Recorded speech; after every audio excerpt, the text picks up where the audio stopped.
And if you click over to the next story, you'll see that Apple has been looking to start iPhone production in Vietnam as well.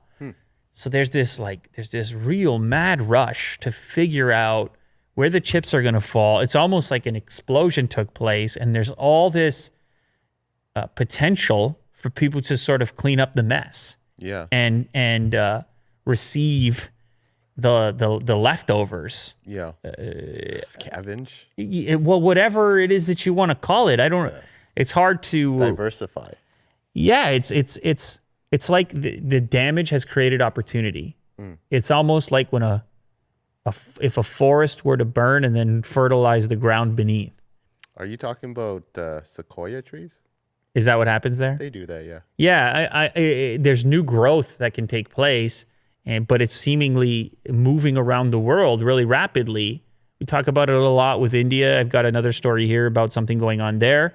But Vietnam,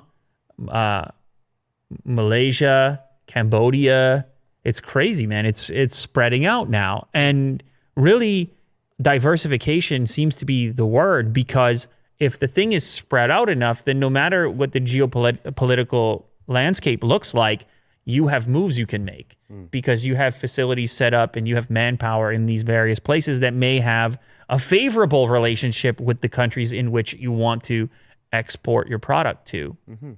So the problem here with this facility in Vietnam, operated by that Luxshare company that I referenced in the previous story, is apparently it didn't meet Apple's standard.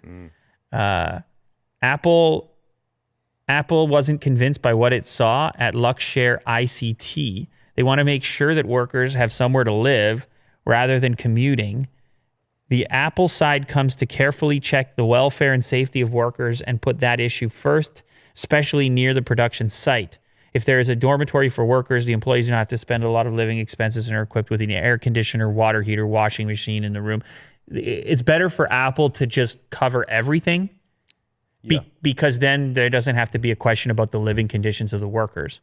And this is good press now that we're talking about it. Well, sure, it's good press, but I think it's more importantly not bad press. Right. Because what happens if they find the off-site dormitory and it's not up to anybody's standards? They say these are Apple workers working at the factory. You see how it gets nasty real quick, and it's a bad look. So if they manage everything, they can say, no, this is this person's life who works here and everything is perfect and well taken care of.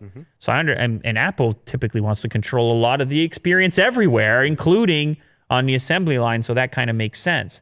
Now, apparently, this particular plant is producing AirPods at the moment, but it would like to move into iPhones, but it's not ready at the moment. It hasn't met the criteria, so they'll probably fit it out.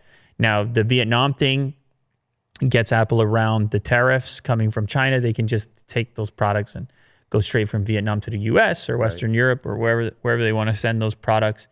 And so presumably there's a bit of a rush on their end to also start to move production around.